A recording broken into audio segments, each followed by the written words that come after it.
no natural resources. In the Gambia, we have natural resources. We have minerals. We've not started exploiting them. We have petroleum. We have not started exploiting it because we disagree with. Some of my crimes are to say we are not going to accept 5% royalty.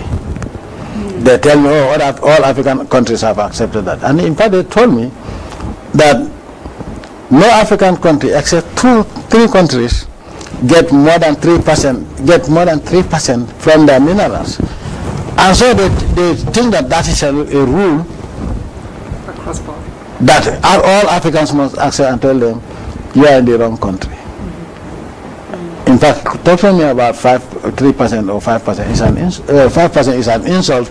Most are telling me that only 3 African countries are getting royalty of more than 3%. Zambia, my country, is one of in their royalty in the royalties. Can you imagine 5%?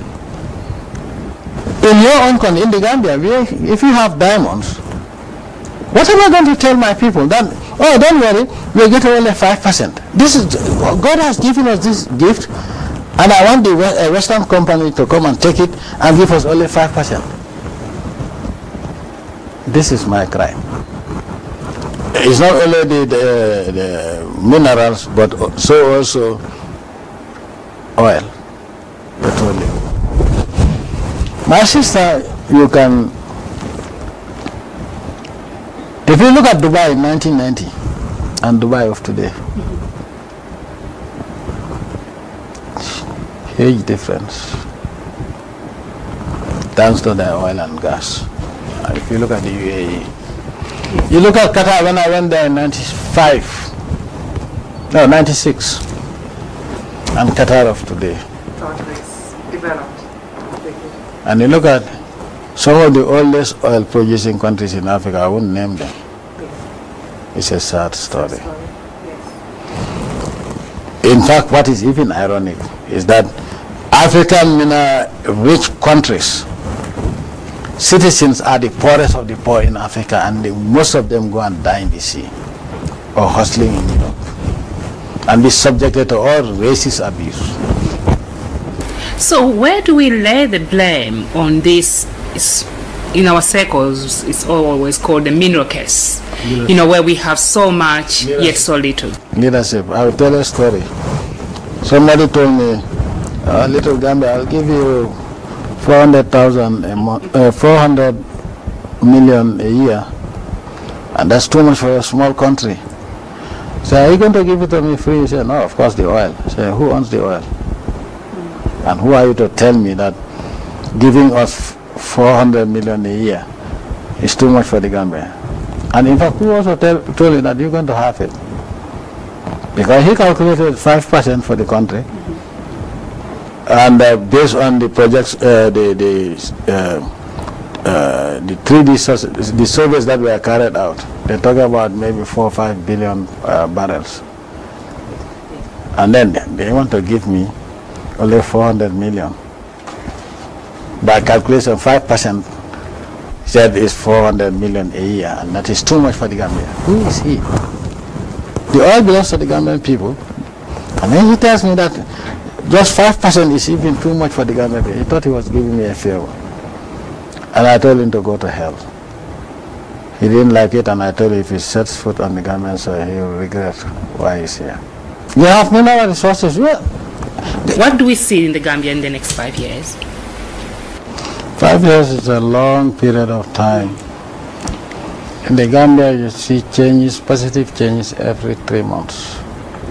So I will tell you that if you come to the Gambia in 1 year from now, you will see something different. You will see more advancement.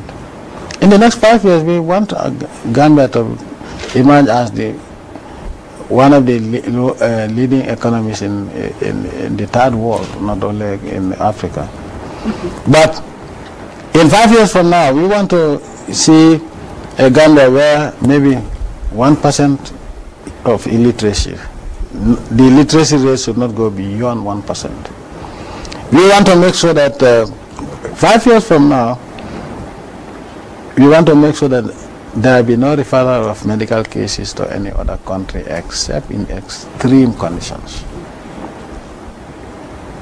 5 years from now, we want to, you come to the Gambia, you want any student you see going to any institution, be it university or what, has free education. That is what you expect Gambia to be in five years from now, by the grace of the Almighty Allah. And very nearby in the Gambia, you have had some wonderful other discoveries, looking to drill in Q4. What can you tell us about the Gambia? Oh, the Gambia project is where FAR's putting most of their effort at the moment. If we roll the clock back to 2014 when we were drilling in Senegal, we knew that if we made a big discovery, we'd need to put our foot on some acreage around as protection acreage. And we started talking to the operators of blocks A2 and A5 offshore Gambia, which are now, we know, the extension of what looks to be the trend that SNE field sits on. And we farmed in 2017 and took 80% of those blocks and operatorship. This year, in March, we announced that we had brought Petronas, the state oil company of Malaysia, in as a partner. So they'll be a 40% joint venture partner. We'll be left with 40%. And the original company, Air and Energy of the US, will have 20%. And we're going to be drilling the first exploration well offshore Gambia for 40 years. And we'll probably spud about October 1. So extremely exciting. And that's a huge prospect. It's called Samo. And it's been assessed to have about 825 million barrels on a P50 basis. So huge. Yes, and very busy times ahead for FAR Limited. Very, yes. And can you tell us a bit about your financing, your cash position to fund all of this, all of these activities over the coming months? Under the terms of the farming agreement with Petronas, they're carrying us on the costs of the wells. So in the wash, we'll be spending no money on drilling this exploration well, and we'll actually be operating the well, which is great for FAR. If anybody in Africa believes that the same colonial white man would come and develop your country, you are a big fool. I brought the map of the Gambia in 1578 and the Gambia of today. And one of the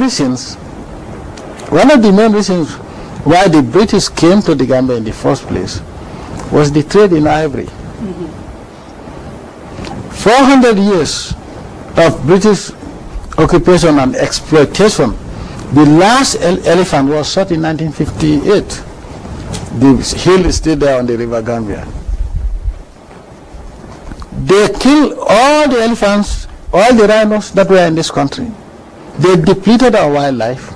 And at the time of independence, Gambia, that was an elephant, was handed in as a snake. If you look at it, don't you wonder why the map of the map of the Gambia is in straight lines? Because they measure from the water's edge, the river Gambia, to 25 miles. From the Gambia, from the edge of the river Gambia to the border with Senegal, is 25 miles.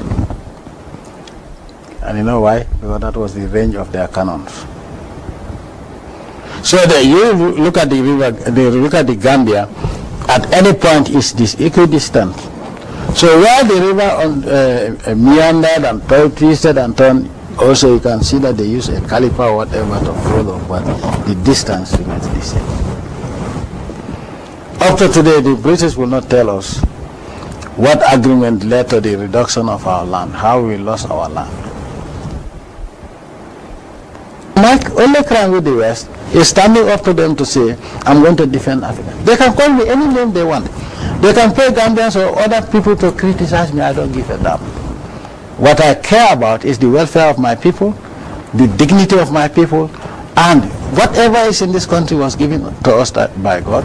Unfortunately, the British sold the greater part of my country from an elephant, they turned it into a snake. But this is what we accept today as the will of God. But Gambia will never be enslaved again or colonized again. That is never going to happen. And I wish that my colleagues in Africa would also stand up and ensure that their countries are not enslaved or colonized. Now, is it physical colonization or colonization in whatever form? Be it in the exploitation of your mineral resources or whatever. Because